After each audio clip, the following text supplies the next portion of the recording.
Ayo, terus. Medhong apa?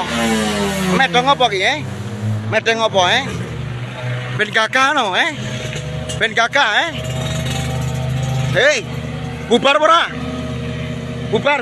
Mesake masih lembur ya lo. Viral video seorang pria dengan gagah berani membubarkan aksi balap liar yang menutup jalan sampai pemotor tidak bisa lewat.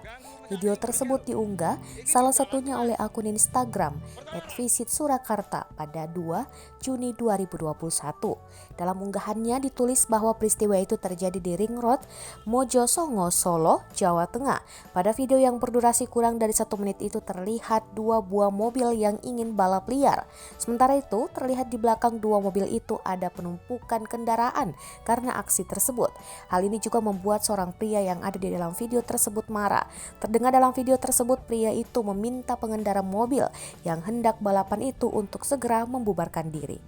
Aksi ini pun menuai beragam komentar dari para warganet.